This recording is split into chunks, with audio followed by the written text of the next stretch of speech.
आरहत वाङ्मय में कहा गया है, जाजा बच्चई रयणी नशा पडि नियतई धम्मम तु कुण मानस्य सफला जंतीराइयो।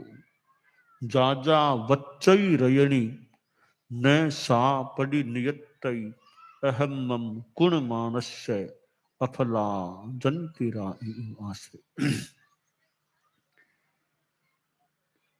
चार दृष्टियां होती हैं,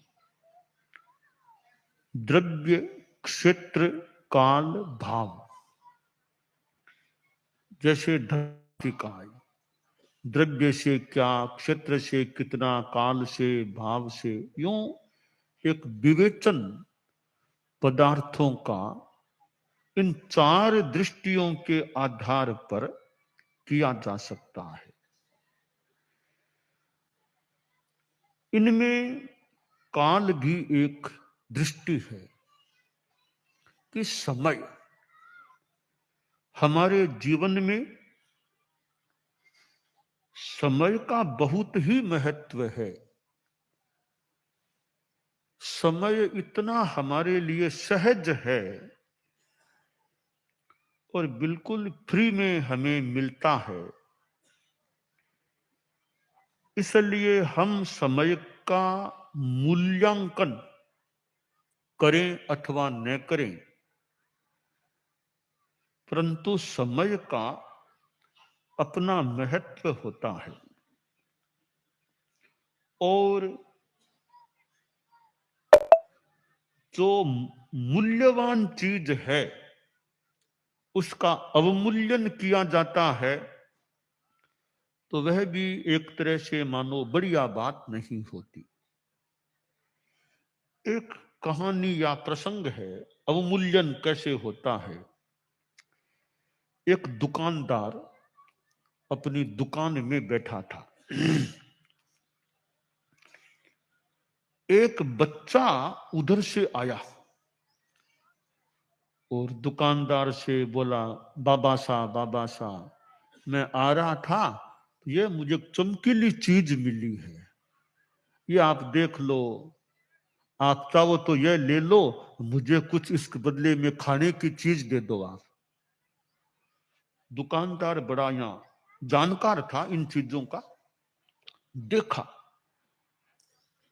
ये तो हीरा है, 1.25 लाख, उस जमाने में मान लो 1.25 लाख का हीरा है, बहुत कीमती। इस बच्चे के पास, बच्चा बोला कि मुझे तो रास्ते में चमकीला दिखा तो मैंने उठा के ले लिया, और अब कोई आपको ठीक लगे तो ले लो और कुछ मुझे खाने की चीज इसके बदले में दे दो।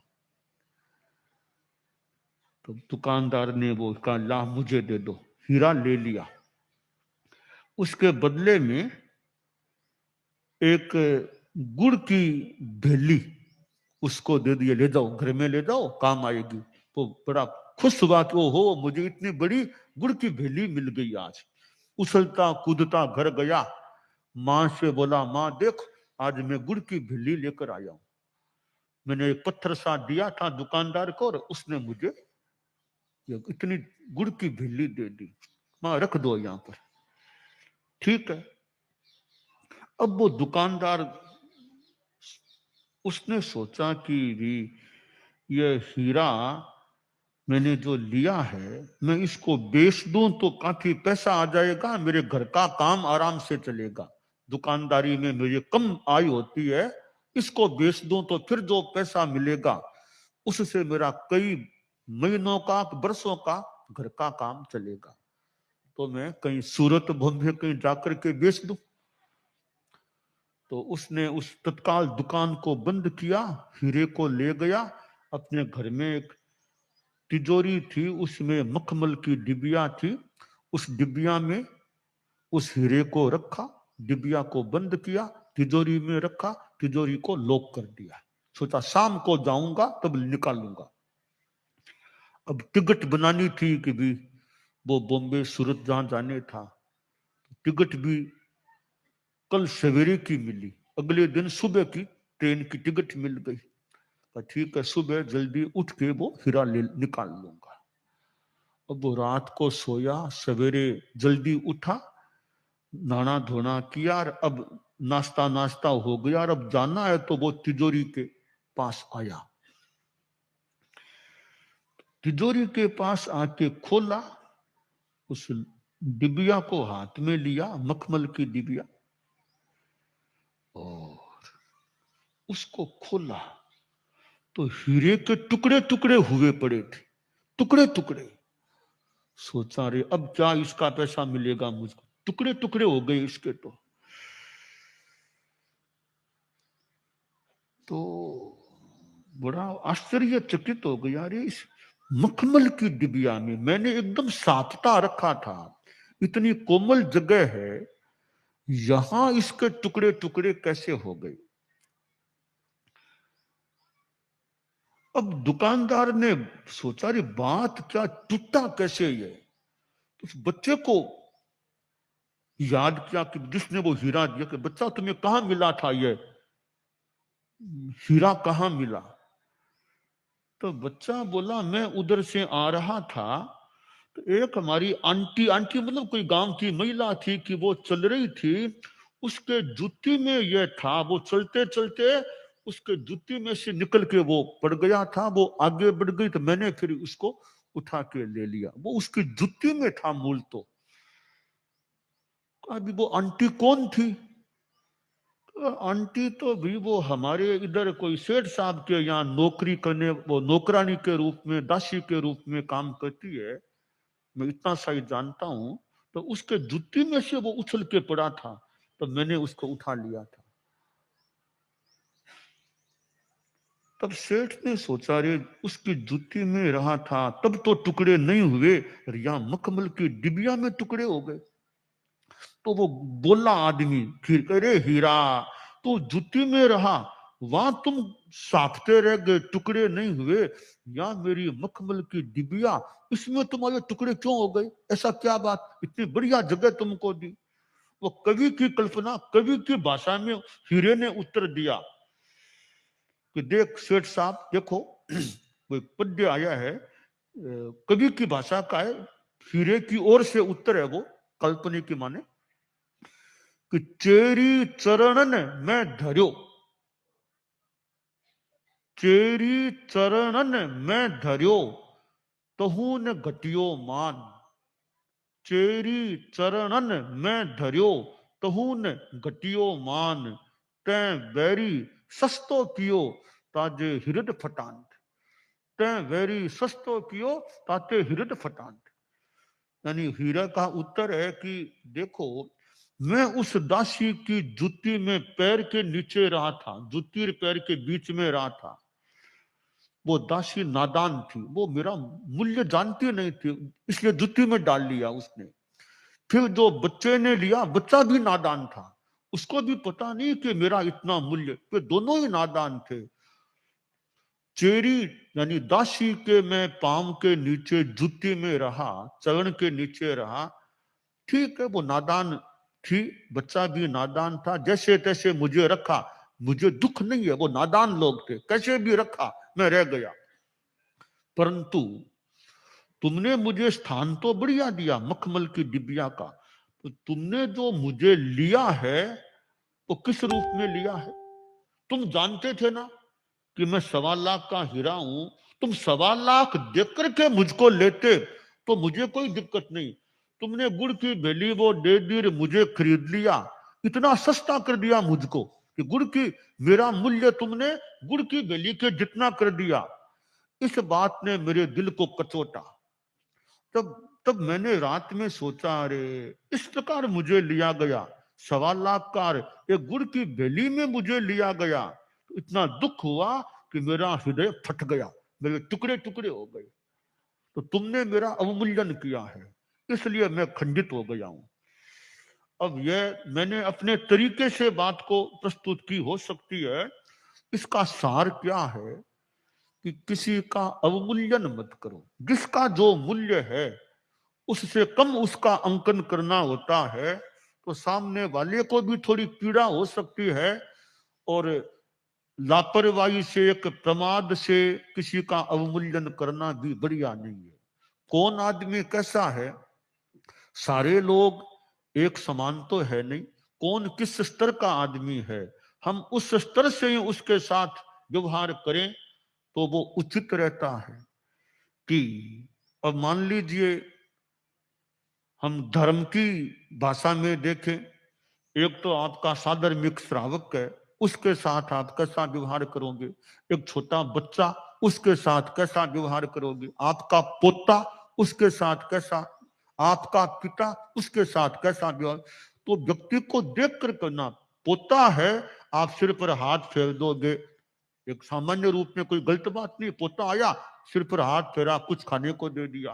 तो आपका पिता है, वहां वहां हाथ फेरोगे माथे पर तो कितना गलत होगा। तो जिसका जितना मूल्य है उसमें कमी रखना कई बार व्यवहार में गलत हो जाता है। तो मैं यह बताना चाहता हूं कि समय का भी हम अवमूल्यन न करें, क्योंकि समय भी कीमती चीज है।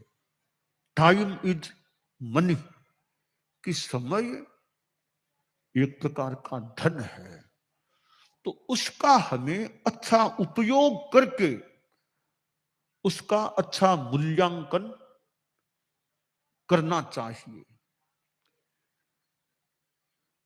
और समय समय में भी कौन सा समय किस उपयोग का है।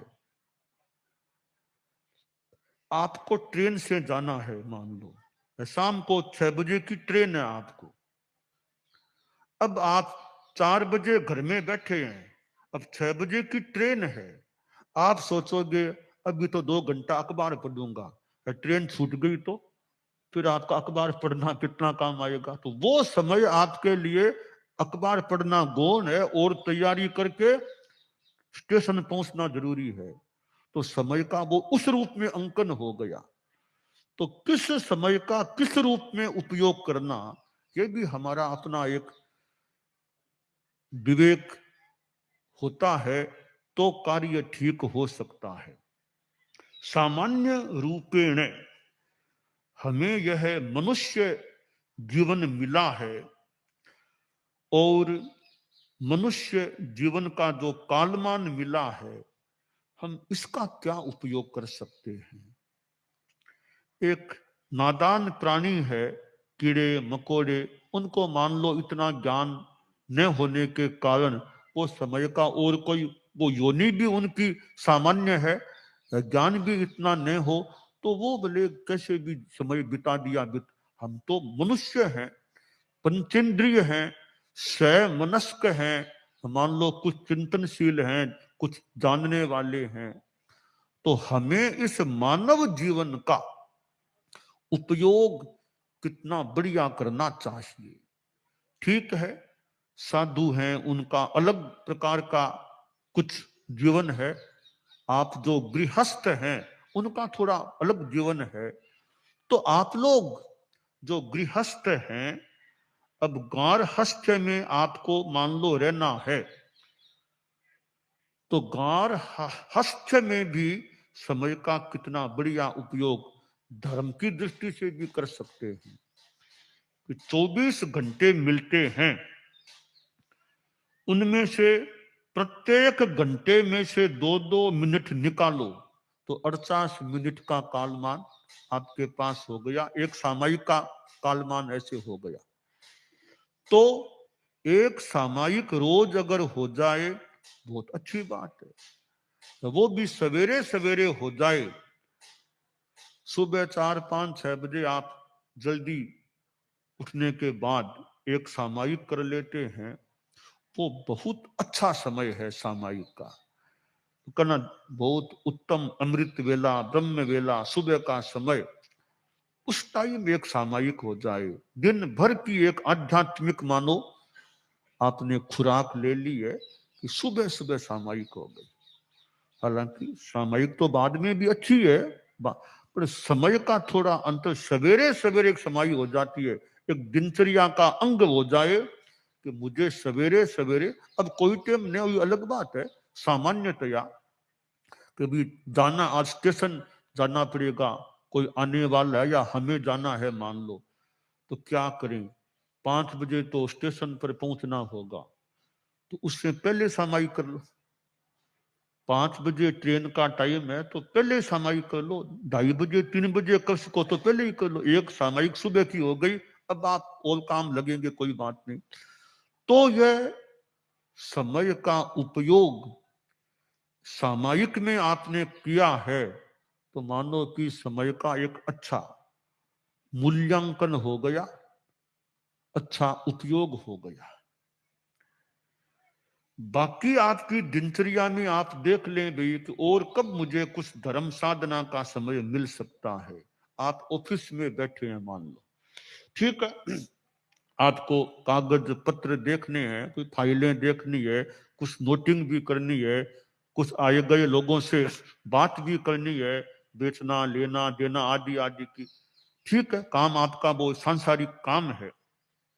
अब आपने देखा अभी तो कोई लोग भी बात करने वाले आए हुए नहीं है, कागज पत्र मैंने देखने थे देख लिए, अब और कोई पत्र है नहीं, अब टाइम है थोड़ा सा कायोत्सर्ग कर ले, थोड़ा ध्यान का थोड़ा प्रयोग कर लें, या जप कर लें, या कोई किताब पढ़ी है धर्म की, 2-4 पृष्ठ पढ़ ले, टाइम जितना मिले वो पढ़ना शुरू कर दिया, 2 पृष्ठ पढ़े, 3 पृष्ठ पढ़े, फिर कोई आदमी आ गया आपसे मिलने तो ठीक है, तब आप मान लो बात में लग गए, तो जो टाइम बीच में मिला था उसका आपने बढ़िया उपयोग कर लिया।